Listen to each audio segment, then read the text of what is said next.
tardes, buenas noches, buenos días a todos. Mi nombre es Jafé Arroyo Vergara y esta presentación hace parte de la asignatura Ondas en Medios de la Universidad Industrial de Santander para la maestría en geofísica. Y en esta oportunidad tendré el placer de compartirles acerca del comportamiento de los campos electromagnéticos con fuente natural en el dominio de la frecuencia. Iremos prácticamente de los fundamentos de Maxwell y sus consecuencias, que sería la explicación del método magneto-telúrico. ¿Vale? Entonces, para la parte del contenido, no leeré como todo el índice, pero sí, digamos que haremos un recorrido lógico bastante claro. Vamos a empezar hablando de lo que serían las ecuaciones de Maxwell, que pues son la base de todos los métodos geofísicos. Luego veremos cómo eso se traduce en una medición en campo, pasando luego a cómo esos datos están en el dominio del tiempo y queremos o necesitamos pasarlo al dominio de la frecuencia. Después simulamos qué es lo que pasa entre modelos de subsuelos diferentes y finalmente aplicamos todo eso a un caso real para un escenario en Colombia que sería para el volcán Cerro Machín, que sería este punto número 6. Entonces, podemos empezar hablando de qué es la magnetotelúrica. La magnetotelúrica es un método geofísico pasivo. Pasivo lo que no significa es que no necesitamos generar ninguna señal. Usamos prácticamente variaciones electromagnéticas que ya existen en la naturaleza y que todo el tiempo están en constante movimiento, como serían por ejemplo tormentas eléctricas, viento solar, corrientes en la ionosfera. Estas señales penetran en el subsuelo y digamos que la manera en la que lo hacen depende de las propiedades eléctricas de las rocas. Eso es básicamente lo que medimos. ¿Listo? Entonces, ¿a qué responde la banda telúrica o a qué es sensible? Empezamos con fluidos poros y fracturas. Por ejemplo, cuando tenemos agua salada o fluidos hidrotermales en las rocas, la conductividad eléctrica de la roca suele subir mucho y eso es lo que, por ejemplo, detectaría la magnetotelúrica fácilmente. Arcillas saturadas, básicamente arcillas con agua, son buenas conductoras. Un escenario similar pasa a lo que serían sulfuros y minerales metálicos, son buenos conductores. Con variaciones térmicas y geotérmicas, en geotermia, ya que pues son zonas de alta temperatura, como sistemas geotermales, el calor puede cambiar la composición de las rocas y por tanto su conductividad. Contactos lictológicos y fallas. Básicamente los contactos entre distintos tipos de rocas y fallas geológicas nos generarían contrastes de densidades que en un caso pudieran ser medibles. La escala de la banda telúrica es como su componente más fuerte, porque esa escala puede ir desde decenas de metros hasta escalas corticales, según la frecuencia que usemos. Por ejemplo, tenemos el caso de la AMT o la audiomagnetotelúrica, que en ese caso nos concentramos en frecuencias más someras, más o menos de los 1 a los 20 kilohercios, creo. Entonces, confirmando, las frecuencias de la AMT van de 1 Hz a 20 kHz. Entonces estaríamos enfocados más que todo en la parte superficial, la parte más somera del subsuelo. ¿Listo? Empezamos hablando de lo que sería la profundidad de penetración o el skin depth. Y para eso pues tenemos la siguiente ecuación. ¿Listo? Nos está diciendo que es 503 la raíz de la recesividad por la frecuencia. Es decir, que estamos dependiendo de la recesividad y de la frecuencia. Para eso lo que tenemos que tener en cuenta es que a mayor recesividad, mayor penetración y a mayor frecuencia, menor penetración. Eso es básicamente todo lo que necesitamos recordar de esa ecuación. Y ahora haremos un análisis con ciertas frecuencias y a una recesividad constante para ver cómo se comportaría el skin de la profundidad de penetración a distintas frecuencias. Empezando con 10 a la 3 Hz o 1000 Hz. Básicamente en un suelo de 1000 ohmios metros estaríamos llegando más o menos a unos 160 metros efectivos. Por ejemplo, eso podría ser una escala de ingeniería civil para hacer cimentaciones. A, a 10 Hz estaríamos llegando a 1,6 kilómetros, que podría ser, por ejemplo, análisis de cuencas sedimentarias o de acuíferos profundos. A 10 a la menos 1 Hz o a 0,1 Hz estaríamos llegando a 16 kilómetros, que ya sería pues parte de la corteza terrestre. Y a 10 a la menos 3 Hz o a 0,01 Hz estaríamos llegando a unos 160 kilómetros, que ya sería como parte del manto superior. Pero lo importante acá es que recordemos que estamos con la misma técnica y solo cambiando la frecuencia del análisis. Entonces, ahora sí podríamos pasar a cuáles son las ecuaciones que estarían gobernando nuestro problema o las ecuaciones que son la llave que nos permiten hacer todos esos análisis, los que ya hemos hecho y los que haremos a continuación. ¿Listo? Para eso, primero recordar que pues estaremos trabajando todo en el dominio de la frecuencia y no en el dominio del tiempo. Entonces, ese sería como el núcleo físico. Todo lo que veremos de aquí en adelante es consecuencia de las dos leyes, de dos ecuaciones de Maxwell, o dos leyes de Maxwell, que, como dije, están escritas en el dominio de la frecuencia. Y ustedes se preguntarán ¿y por qué en el dominio de la frecuencia? Básicamente porque las señales naturales que usamos varían en el tiempo. Cuando nosotros la pasamos al dominio de la frecuencia nos permite trabajar frecuencia por frecuencia de forma independiente y esto lo que nos permite nuevamente es controlar un poco lo que sería la profundidad. ¿Listo? También, y el factor más importante es que las ecuaciones se simplifican bastante, bastante. Empezamos hablando de lo que sería la ley de Faraday, y es que un campo magnético variable en el tiempo estaría generando un campo eléctrico. ¿Listo? No hay nada más que decir de esta ecuación, es una ecuación bastante sencilla y que se puede explicar de forma clara. Hablando un poco más de lo que sería la ley de Ampere, eh, acá sí hay como ciertas puntualidades, y es que en su forma completa, por ejemplo, tendríamos dos términos a la derecha. Uno que sería las corrientes de conducción, que sería sigma por E, y uno de corrientes de desplazamiento, que sería algo como I omega epsilon por E. Pero para frecuencias menores, como 1 millón de Hz, el primero es mucho mayor que el segundo. Así que estamos prácticamente descartándolo. Y eso. Nos estaríamos quedando simplemente con el rotacional de H, que es aproximadamente sigma por E, y eso corresponde solo a la parte de las corrientes de conducción. Y aquí estaríamos introduciendo lo que sería una de las aproximaciones. ¿Listo? Cuando nosotros combinamos esas dos ecuaciones, estamos llegando a una tercera ecuación llamada la ecuación de difusión. En esta ecuación, lo que hacemos es tomar el rotacional de Faraday, lo sustituimos en Ampere y llegamos a la difusión para pues el campo eléctrico. Y entonces, esa ecuación básicamente lo que nos está determinando es cómo es el comportamiento del campo en el subsuelo y que también tiene una solución un poco particular y un término bastante particular que pues veremos también. Entonces, acá el término es difusión. ¿Por qué hablamos de difusión y no de propagación? ¿Listo? Y es que la onda no se nos está propagando como la luz, por ejemplo, sino que se está difundiendo como, por ejemplo, el calor en un metal o algo así. Y ustedes se preguntarán como, bueno, ¿y cuál es la diferencia? Y es que básicamente una onda que se está propagando mantiene la amplitud con la distancia y ella solo avanza por el frente de onda.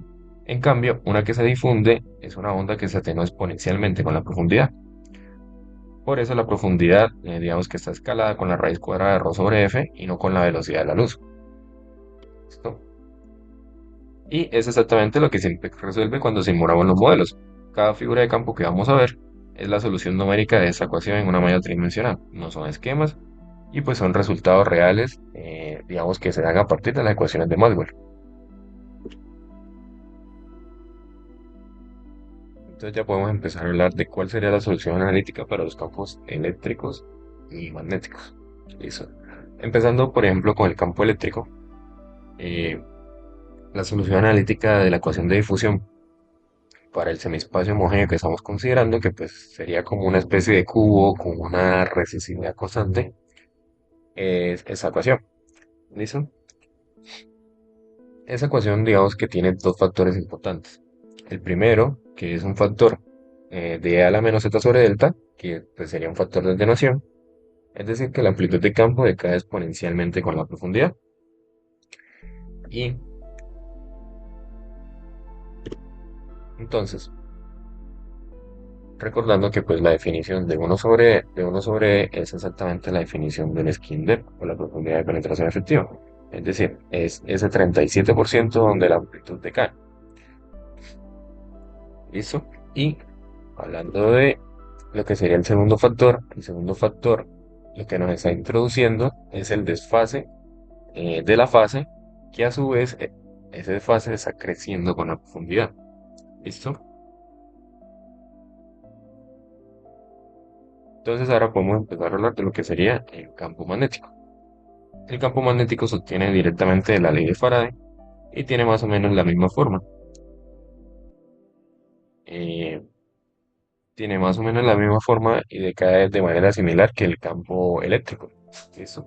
Pero entonces aquí estamos viendo como algo particular, y es que H es perpendicular al campo eléctrico en el plano horizontal. Si el plano eléctrico apunta en la dirección de X, H estaría apuntando en la dirección Y. Es decir, que la relación entre los dos sería eh, la impedancia Z de XY, que es básicamente lo que se mide en campo. Ya lo veremos un poco más adelante. ¿Listo? Vale, eso ya lo comentamos. Entonces, ahora podemos empezar a hablar de lo que sería la impedancia en la superficie. ¿Listo? Y la impedancia en la superficie básicamente sería el cociente del campo eléctrico en X sobre el campo magnético en Y. ¿Listo? Y para un semiespacio homogéneo, que es el que estamos considerando, tiene la forma, tiene la siguiente forma. ¿Listo? Acá algo interesante que podemos anotar sería que uno más i eh, es el número complejo que tiene un módulo de raíz de 2. Y si observamos el ángulo exactamente de ese, pues sería 45 grados.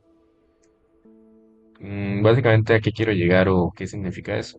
Eso lo que significa es que el medio homogéneo que estamos considerando, la fase de z de xy es siempre 45 grados. Es decir, que la fase entre el campo eléctrico en X y el campo magnético en Y es de 45 grados. Sin importar la frecuencia ni la resistividad que usemos, ese va a ser nuestro punto de referencia. Cuando veamos la fase igual a 45, sabemos que el subsuelo se comporta como un medio homogéneo de ese rango de frecuencias, es decir, que no tenemos variaciones laterales de resistividad. ¿Listo? Pero llegamos a la vida real y el subsuelo no es homogéneo, el subsuelo es heterogéneo. Y para poder analizarlo, pues necesitamos la relación o requerimos el tensor completo de Z, que sería ese tensor de acá que tiene cuatro componentes, ¿vale? Y el tensor, nuevamente, es lo que vamos a extraer de los datos en campo, midiendo esas componentes y esas componentes, ¿vale? Entonces, ¿cómo pasamos de ese tensor Z a unos datos observables?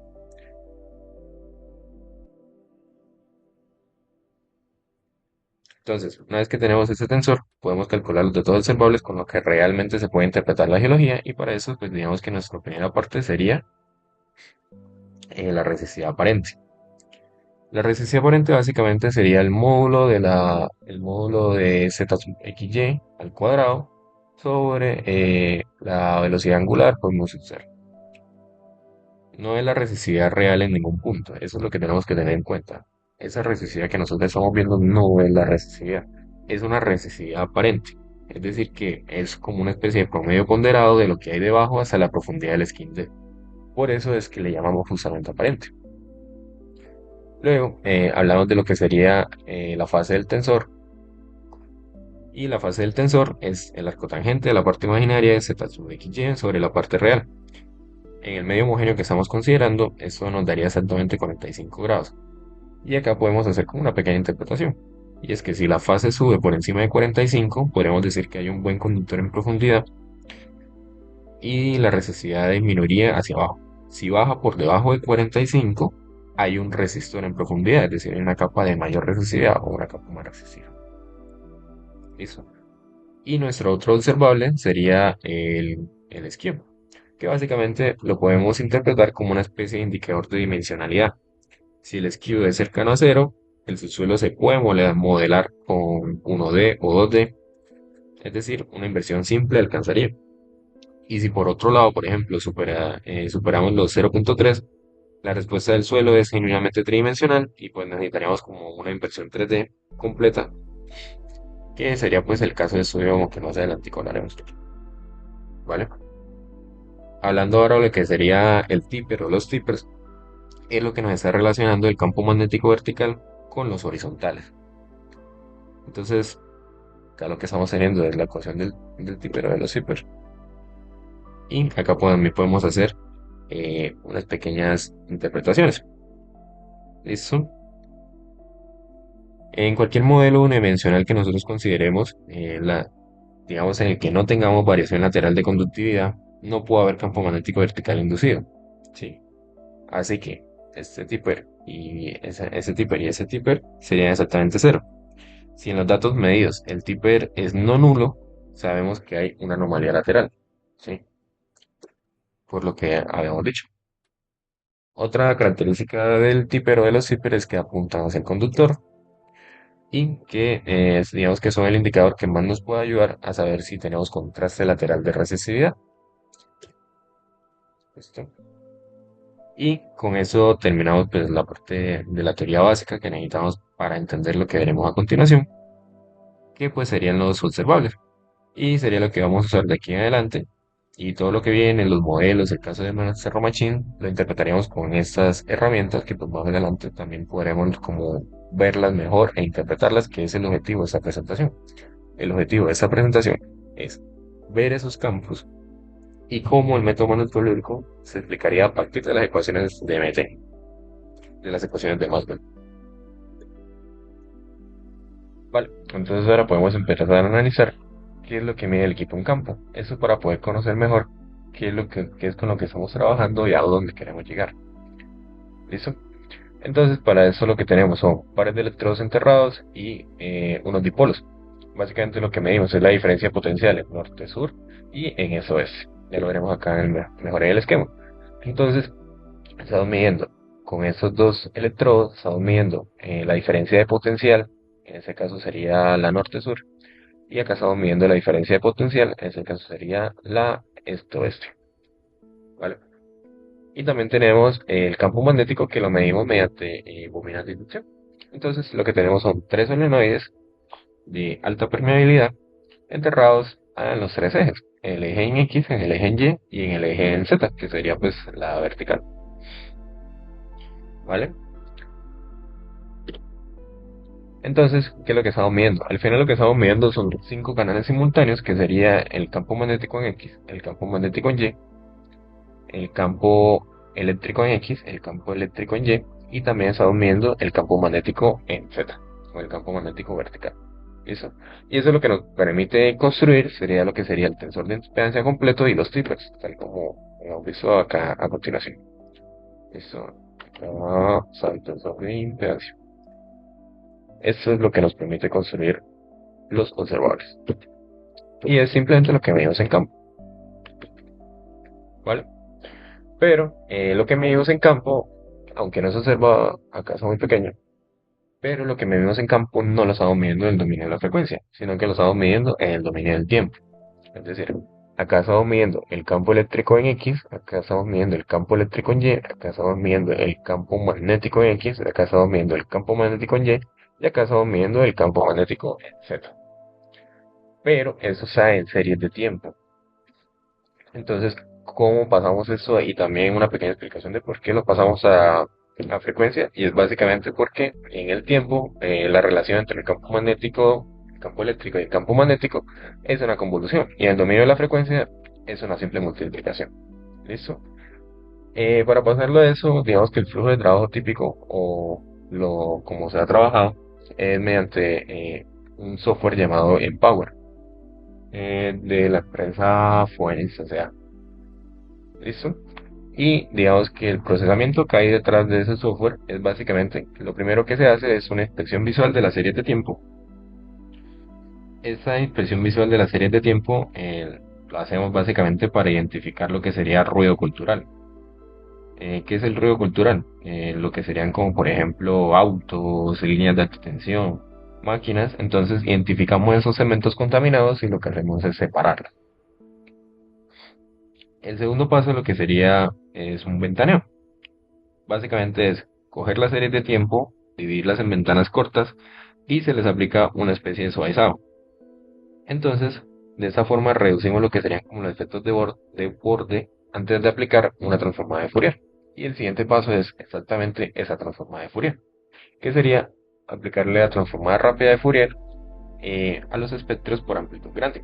Entonces con eso podemos calcular Z y calculamos Z frecuencia por frecuencia usando un estimador robusto.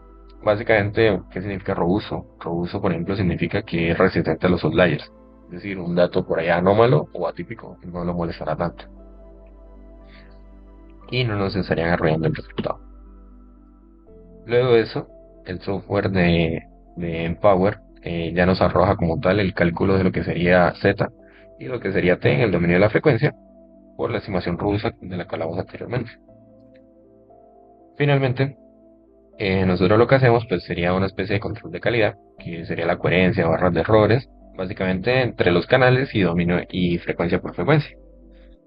Entonces, básicamente una coherencia alta sería que la señal de emitter dominó sobre el ruido en esa frecuencia y las frecuencias con baja coherencia o que digamos tienen barras de error muy altas, ya lo veremos más adelante, se podrían descartar. Y finalmente lo que teníamos como archivo final sería un archivo .edi, que es justamente el insumo que usa, por ejemplo, software o librerías de procesamiento, como por ejemplo de Python, como Simpec. ¿Listo?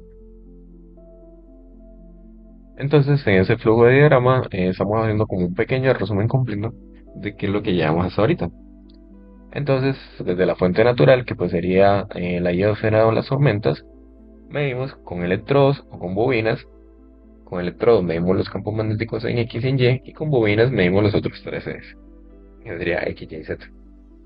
De esa forma medimos cinco canales simultáneos, hacemos una expresión de calidad, aplicamos Fourier, estimamos el tensor Z y los trippers, medimos si es coherente, y finalmente obtenemos nuestro archivo .edi, que básicamente lo que nos da es el tensor, la resistividad aparente, la fase y el tripper.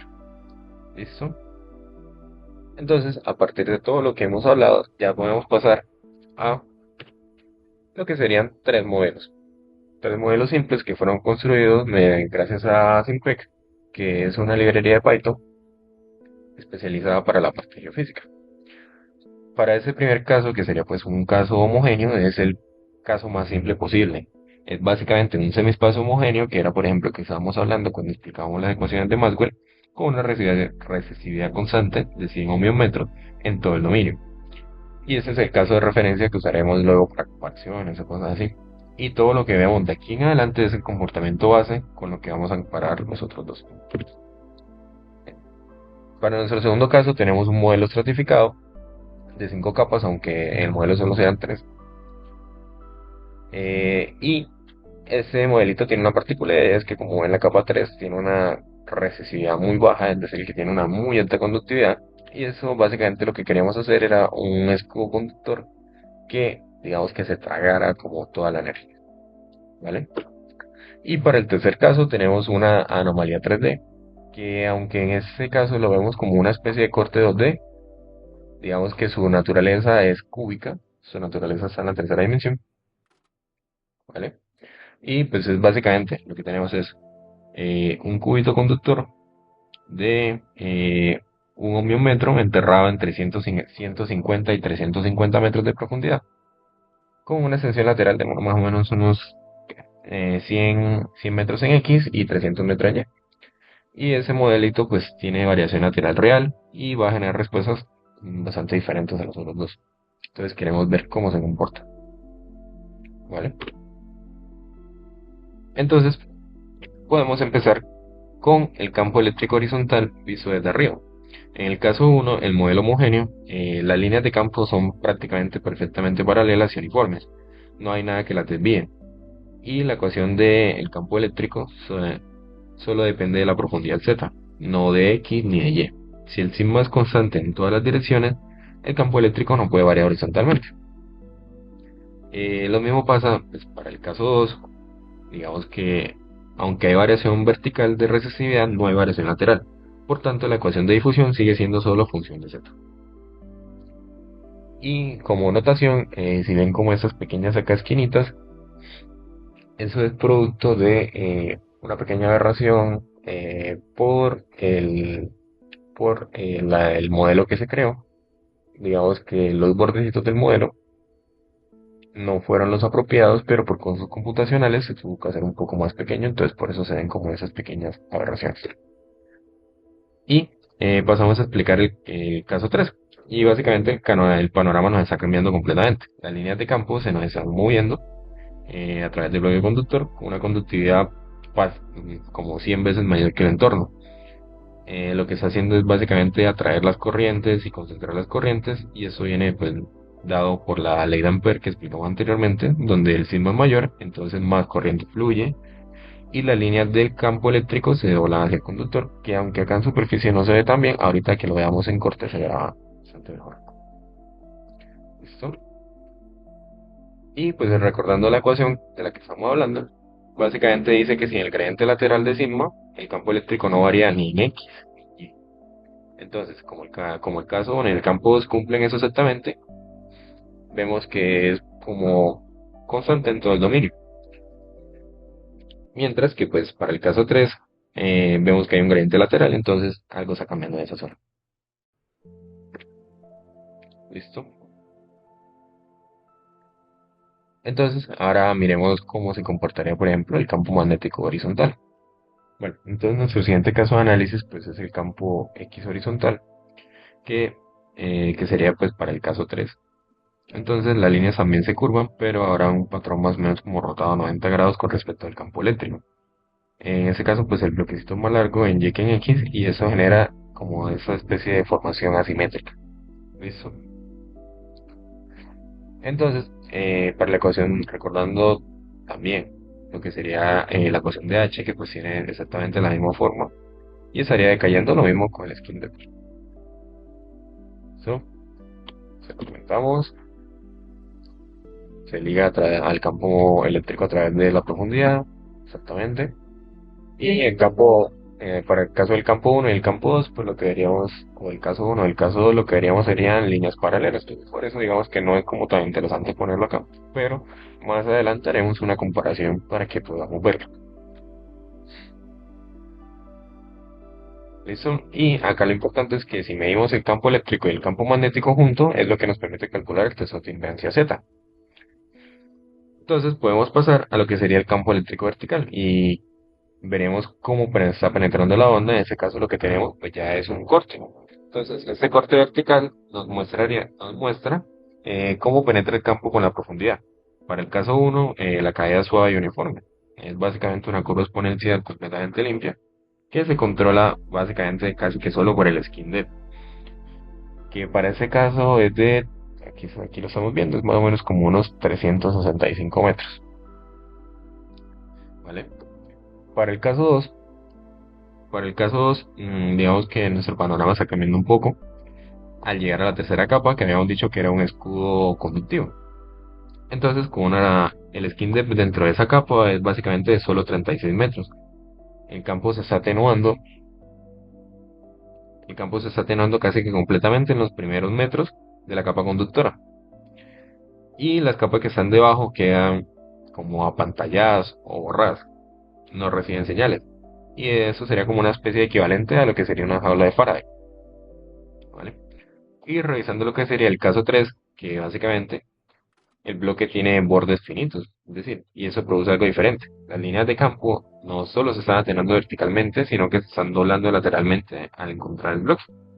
Y dentro de ese bloque el campo está decayendo, igual que en el caso 2, pero en los bordes del bloque el campo se está concentrando y también estamos viendo que las curvas, que las líneas de campo se nos están curvando y ahorita hablaremos de lo que sería el resultado de eso, que sería un campo secundario, ¿vale? Entonces, la diferencia entre los tres casos básicamente nos está ilustrando perfectamente las ecuaciones. La misma fórmula, pero con propiedades distintas del medio, nos está dando comportamientos completamente diferentes. Para el caso uno tendríamos lo que sería como una especie de caída suave. Para el caso 2 tenemos un apantallamiento bastante abrupto. Para el caso 3 estamos teniendo una deflexión lateral, ¿vale? ¿Listo? Y de acá pues lo importante considerar pues también una consecuencia práctica, que si hay una capa muy conductora cerca de la superficie, como por ejemplo lo que sería el caso 2, las frecuencias altas no llegarían a lo que hay debajo. El skin depth de esa capa es básicamente tan corto que blinda todo lo que esté más profundo y eso limita la profundidad de investigación del método cuando hay conductores someros, por ejemplo, no sé, en un caso geotérmico que haya una capa muy conductora en la parte de arriba o una capa de arcillas muy saturadas. Entonces, esas son cosas a tener en cuenta. Entonces, vamos a empezar a hablar de lo que sería el campo magnético secundario. Y el campo magnético secundario es básicamente la diferencia entre el campo total y el campo de referencia homogéneo, que sería lo que sería el campo, el caso C1, y esa sería nuestra referencia. Entonces, acá lo que estamos viendo es que pues no tenemos ningún tipo de contraste porque estamos usándolo como referencia. Para el caso 2, el secundario también sería prácticamente cero en la superficie. Ojo que estamos hablando de la superficie, ahorita vamos a verlo cómo sería a un corte. Pero bueno, aunque la capa conductora estaría modificando el campo en profundidad, como una variación lateral en superficie, no se generaría ninguna perturbación observable o que viéramos desde arriba. Y para nuestro caso 3, que sería el campo secundario, que es claramente no es nulo. Lo que estamos observando es algo bastante curioso, y es que está reproduciendo la geometría del bloque. Y eso es como importante analizarlo con pinzas. Y es que, básicamente, si medimos el campo total en la superficie y lo comparáramos con un modelo de referencia que fuese homogéneo, veríamos exactamente ese patrón que estamos viendo. Y que podríamos localizar, por ejemplo, una anomalía sin necesidad de conocerla. ¿Sí? Vale, continuamos. Y entonces, digamos que aquí está como la conexión directa que queremos observar, ¿sí? Y es que el campo secundario no nulo en el caso 3 es exactamente lo que hace que el tensor en el caso 3 sea diferente en el caso 1. Esa diferencia básicamente la estamos traduciendo en resistividad aparente más baja sobre el bloque y en una fase mayor a 45 grados. Y las diapositivas comparativas que haremos adelante, pues la veremos. Digamos que se verá mejor eso, para no confundirnos ahorita. Entonces, hablando un poco más en detalle de lo que sería ese campo magnético secundario, ¿sí? Eh, digamos que sería como una especie del origen de lo que serían los tippers. Bueno, eh, entonces podemos empezar a hablar de que el campo magnético primario es casi que enteramente horizontal. No tiene componente vertical significativa en un modelo plano. Pero, por ejemplo, para lo que sería el caso 3 aparece un campo magnético secundario y entonces analizaremos de dónde viene ese campo magnético, ¿vale? Entonces, mirando las figuras, pues lo primero que analizaremos es por qué, por ejemplo, tenemos dos, cuatro lóbulos más o menos, ¿sí? Y es que básicamente las corrientes eléctricas que están rodeando el bloque conductor están formando lazos cerrados, ¿sí? Por ejemplo, este caso acá y este caso acá. El hecho de que nos están generando esos lazos cerrados, estamos viendo el bloque como si fuera un hexágono. Entonces la corriente tiene que rodarlo. Y cada lazo que esa corriente da por la ley de Ampere, es un campo magnético que está apuntando hacia arriba en un lado y abajo en el otro. Y entonces por eso en el mapa del campo magnético secundario se están mostrando sus cuatro lóbulos. Dos lóbulos positivos y dos lóbulos negativos, uno en cada esquina del bloque. ¿Vale? Y entonces la relación entre el campo magnético secundario y el tipper sería una relación evidente o directa, y que sería aproximadamente el campo magnético secundario dividido por el campo magnético en X. Entonces, el tipper sería literalmente el campo magnético vertical normalizado por el horizontal. Entonces, el mapa del tipper de Z sub X, que mostraremos más adelante, sería exactamente ese campo magnético secundario normalizado en Z. ¿Vale? Entonces, en el caso 1 y el caso 2, donde no tenemos variación lateral de conductividad, no se forman esos lazos de corriente. Entonces, el campo magnético secundario es cero. Por eso no lo analizamos y no lo mostramos. Y ese sería el criterio, por ejemplo, más robusto para detectar si hay anomalías laterales en los datos. Es decir, los tippers nos funcionan para ver anomalías laterales, ¿vale? Por lo que están relacionando esos campos. Y pues como notación acá lo que estamos viendo serían pues las corrientes yendo primero de norte a sur y luego yendo de este a oeste. Entonces acá vemos cómo se curvan y eso es como que viene acá. Se están curvando también. ¿Vale? Hablando de lo que sería el campo magnético vectorial dentro del bloque, el campo eléctrico vectorial. Por ejemplo, en esta figura lo que estaríamos viendo es que a 225 metros de profundidad, que más o menos sería como justo en la mitad del bloque, para una polarización en Y, las líneas de campo se estarían abriendo al aproximarse al bloque desde lejos, y luego se estarían concentrando en los bordes laterales dentro de él. Y dentro de ese bloquecito que estamos viendo, el campo sería prácticamente nulo. Y es porque digamos que las corrientes llegan y lo que hacen es desviarse alrededor del bloque intentando esquivarlo, ¿vale? Y entonces con la polarización en X el patrón sería diferente, ¿sí? Esa sería la polarización en X. Lo que estamos viendo es que tenemos como una especie de vórtices en la esquina del bloque y el campo estaría rotando. Y esos vórtices serían exactamente los generadores del campo magnético secundario que vimos antes. Y ese slide tiene justamente ese propósito, y es que veamos bien cuáles son como esos lazos de corriente que nos están generando el campo magnético secundario que vimos anteriormente. Eso, ¿vale? Acá hablamos un poco de lo que sería, pues, cómo tenemos ese tensor Z a partir de polarizaciones de fuente, ¿vale? Entonces, acá empezamos a hablar de lo que sería la solución directa, de cómo podemos obtenerlo. Para el Tipper, cómo lo construimos, o bueno, cómo se construye, digamos, en el software de lo que sería el Empower. Y que una vez obtenido Z, pues ya podemos empezar, por ejemplo, a calcular resistividad aparente. Eso sería el skew, y lo otro sería la fase, ¿vale? Y empezaríamos a mirar lo que sería la resistividad aparente y los tippers, recordando que eso sería para el caso 3, ya que el caso 1 y el caso 2 serían casos bastante eh, homogéneos, ¿vale? Entonces, y aquí sería la resistividad aparente sobre el caso 3. Entonces tenemos una zona claramente de baja resistividad sobre la posición del bloque. Pero si notamos, la forma es más suavizada que la geometría real del bloque. Vemos que como que los bordecitos son un poco difusos, y eso es esperable porque básicamente la magnitud telúrica o las ecuaciones no estaríamos tomando una foto del subsuelo, sino integrando una señal sobre un volumen. Entonces la resolución no es muy buena, pero si usáramos frecuencias mayores, pues se podría ver un poco mejor. Y también estamos viendo la figura del tipper, que pues el tipper, como vemos, se calculó anteriormente a partir de lo que mostramos. Y entonces, nuevamente lo que estamos mostrando son dos lóbulos que tienen signo opuesto, que discutimos antes, uno positivo, perdón, y uno negativo. Y lo que está señalando son los bordes de la dirección, en ese caso en X. Y para el caso 1 y el caso 2, por ejemplo, pues eso sería 0. ¿Sí? Es decir, veníamos lo mismo, ¿vale? Y esa asimetría entre el tipper en Z sub X y Z sub Y, lo que nos está reflejando es que el bloque es más largo en Y que en X. Es decir, que el tipper no solo está detectando la anomalía, sino que está conteniendo la información sobre la forma.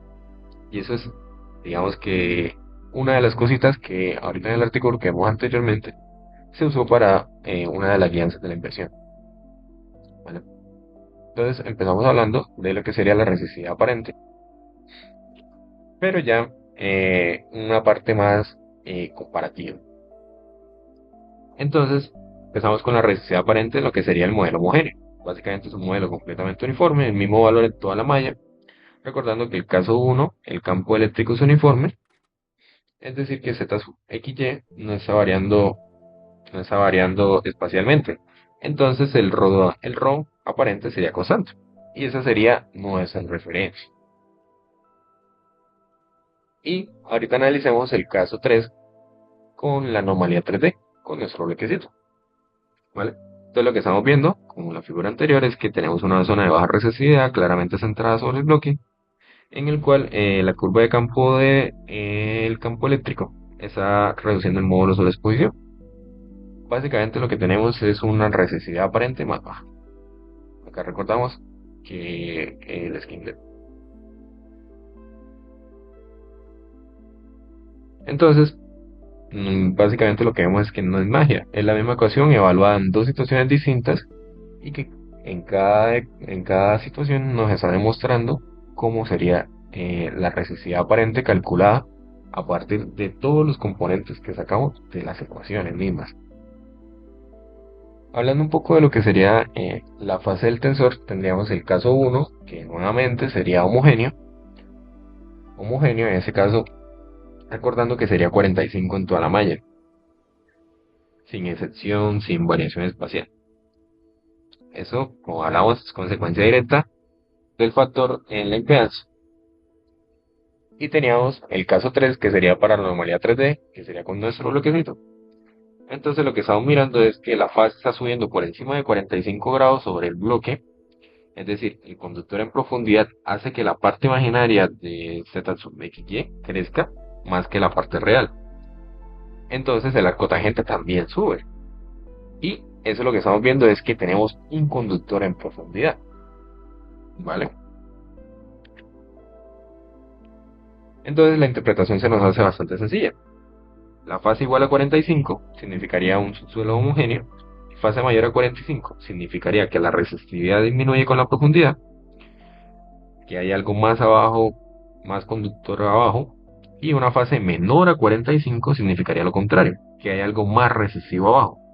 Y eso sería como una pequeña interpretación de lo que serían las curvas. ¿Vale? Entonces acá podemos mirar una curva de respuesta real, cómo se vería en MTPy, ¿vale? Aquí lo que estamos mostrando son los observables que ya habíamos hablado en función del periodo, el inverso de la frecuencia y para una sola estación. Tenemos un periodo corto a la izquierda que corresponde pues a la parte de alta frecuencia y poca profundidad, y tenemos un periodo largo a la derecha correspondiente a la parte de baja frecuencia y mayor profundidad. Lo que estamos viendo en este caso en específico es que la parte de baja frecuencia está teniendo como un pequeño error muy grande que pues puede ser corregido, y vemos como el tipper también está volviendo casi que loco o simplemente está variando bastante. Entonces vemos también algo complicado, y es que la fase debe estar entre 0 y 90 grados en los periodos donde los datos serían confiables. Los valores fuera de ese rango nos estarían indicando ruido o problemas de procesamiento. Hablamos de ruido cultural, como anteriormente mencionado, lo que serían coches o carros, líneas eléctricas o en general contaminación electromagnética. Entonces, recapitulando, ¿cómo leemos la figura? Entonces tenemos el panel superior, que teníamos la resistividad aparente en escala logarítmica. Entonces, cuando sube con el periodo, la resistividad aumenta con la profundidad. Hay algo más resistivo abajo. Y cuando baja, hay un conductor en profundidad. ¿Vale? El panel central sería la fase en grados. Entonces, en 1D sería una fase homogénea, plana en 45 grados. Que en este caso, pues, vemos ahí que puede que sí, puede que no. Y en el panel inferior estamos mostrando el tipper real e imaginario. Entonces, si la amplitud supera el 1, hay un problema en los datos, ya que básicamente el tipper no puede ser mayor que 1 porque físicamente es sospechoso. Y podemos hacer como un pequeño análisis de cuáles serían, por ejemplo, unas señales de buena calidad. Por ejemplo, curvas suaves, barras de error que sean pequeñas, eh, tensores con tendencias similares, y sobre todo que la fase esté entre 0 y 90 para pues periodos confiables. Entonces, hablando de lo que serían las pseudosecciones, las pseudosecciones nos permitirían ver todos los sondeos a la vez. En este caso, pues sería un ejemplo real. Entonces, en el eje horizontal sería la posición de las estaciones, en el eje vertical lo que tendríamos es el periodo. Entonces, con periodos cortos, arriba y abajo largos, no sería como una especie de imagen real del subsuelo, pero sería útil para identificar como ciertos patrones de resistividad. ¿Vale?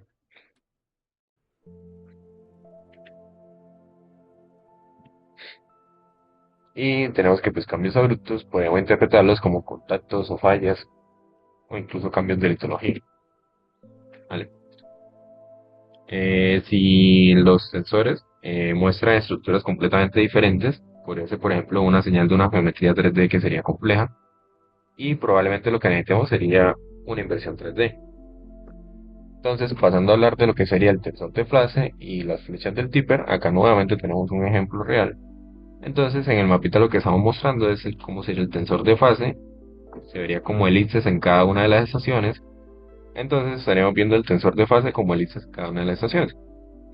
Con flechas de Tipper superpuestas, básicamente esa es una de las mejores herramientas que tenemos para el análisis antes de la inversión. Básicamente, como habíamos dicho, pues las flechitas del Tipper puede que estén apuntando hacia conductores. Entonces, si las hélices son completamente circulares, el suelo se comporta de manera homogénea o isotrópica, que sería pues para un medio 1D o un medio 2D. Si las flechas del tipper, si, perdón, si son alargadas, pues estaríamos viendo o estaríamos frente a una posible estructura 2D o 3D. Y la orientación de esas flechitas nos estaría mostrando la dirección estructural dominante. ¿Listo?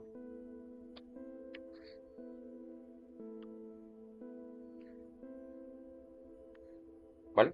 Entonces, pues digamos que esas visualizaciones son las que nos ayudarían a guiar las decisiones si invertimos en 1D, en 2D o 3D, ya que pues en esas tenemos que tener en cuenta lo que sería el costo computacional.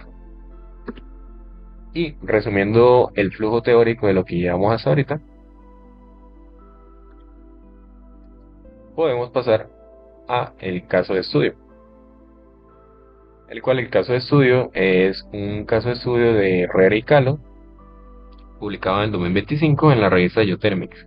Básicamente es un estudio de caracterización geofísica del volcán Cerro Machín combinando magnitud telúrica y sísmica, pero para este caso nos concentraremos única y exclusivamente en la parte de magnitud telúrica. Entonces, empezando con lo que sería pues el contexto volcánico, pues el volcán Cerro Machín estaría en la cordillera central colombiana, en el departamento de Tolima, y es un sistema volcánico activo de arcos magmáticos asociado a subducción, de placa, bueno, esas son las teorías que se manejan. Pero eso no nos interesa tanto ahorita, sino la parte más técnica.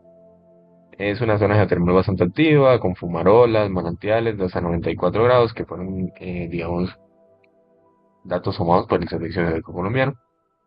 ¿Listo? La fuente de calor se considera que es magmática y que está relacionada con la subducción, pero el sistema geotermal en sí está en la corteza superficial. Y tenemos como dos fallas principales, que sería la falla Cajamarca y la falla de Aguascalientes, que son las que vemos acá. Cajamarca, Aguascalientes, ese sería el volcán Cerro Machín. Y esos punticos serían algunos fumaroles. ¿Vale? Entonces el objetivo del estudio básicamente era responder eh, cuatro preguntas. ¿Dónde está el reservorio?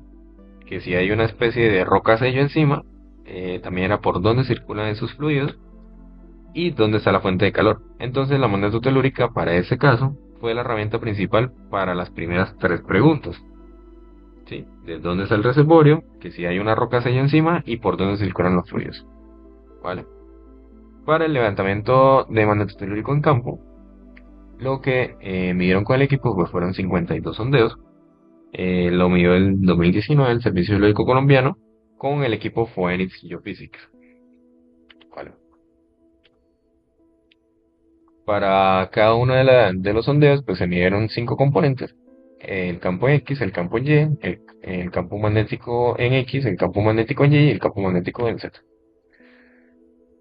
¿Listo? Para los sondeos audiomagnetotelúricos se tomó aproximadamente 1 hora por estación. Y para los de rango normal de MT, se hicieron hasta 15 horas por cada sondeo. Y también se hizo una estación de referencia remota para reducción de red. Entonces, en cada sondeo se entregó una curva de recesividad aparente y fase en función del periodo, que es básicamente exactamente lo que acabamos de aprender a interpretar. Para el procesamiento, ¿cómo hicieron ellos el procesamiento? Básicamente lo que hicieron fue agarrar estas series de tiempo, las transformaron al dominio de la frecuencia aplicando la transformada rápida de Fourier, como ya lo explicamos anteriormente. Y entonces el resultado que ellos obtuvieron fue el tensor de fase Z en función de la frecuencia por cada una de las estaciones, que es lo que vemos acá a la parte derecha. ¿Sí? Listo.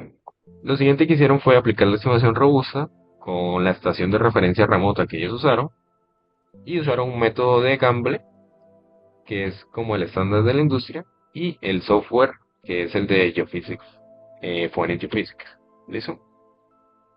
Luego hicieron una edición para las frecuencias, ya que fueron las que descartaron, que ellos acá las identificaron como ruidosas, ¿vale? Entonces el rango final de la inversión que ellos utilizaron fue de 10 a la 3 por a 0.1 Hz. ¿Listo?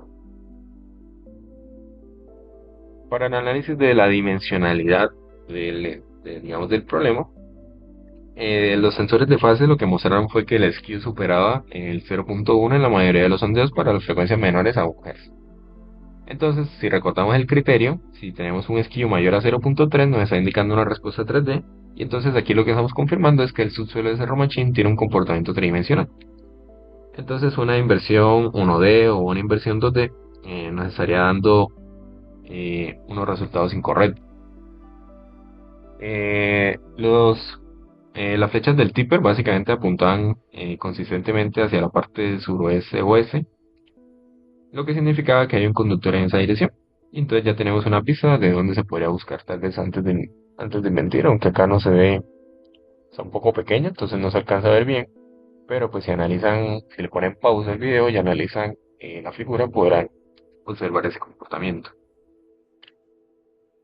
Entonces, la decisión que ellos tomaron pues, fue bastante clara.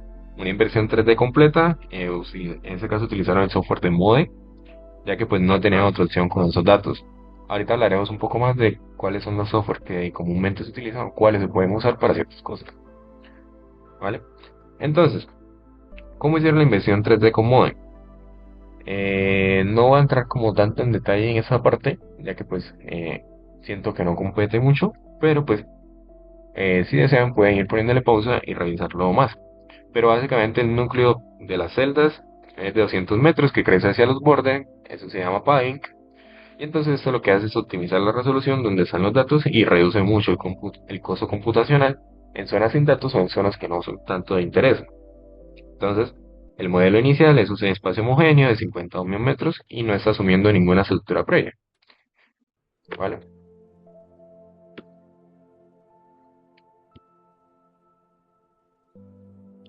¿Listo? Entonces básicamente invirtieron las cuatro componentes de Z y los dos zippers usaron completa la matriz de 2x2 que estudiamos antes. Y básicamente aquí llegaron. Entonces la pregunta que nos hacemos es, ¿resolvieron el problema? Sí. El estudio logró como responder esas cuatro preguntas geológicas que ellos habían hecho. Entonces, ¿qué nos reveló la magnetotellúrica? Que el reservorio isotérmico aparece como un cuerpo conductor con una resistividad menor, más o menos como 50 ohmios metros, que se alarga entre 2 kilómetros sobre el nivel del mar y 2 kilómetros bajo él. Y coincide espacialmente con la anomalía sísmica de baja velocidad de ondas P y relación mar. Pero eso no nos compete tanto a ver. Pero, básicamente, con dos métodos tenemos la misma respuesta.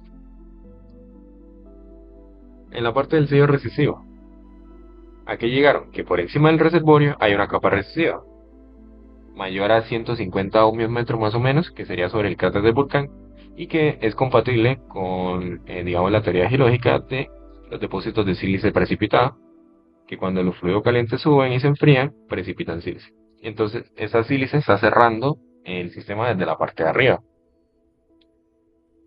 ¿Listo? Y bueno, el caminito de los fluidos, entonces tenemos que las zonas conductoras que se extienden hacia los valles Cajamarca y Aguascalientes, que habíamos visto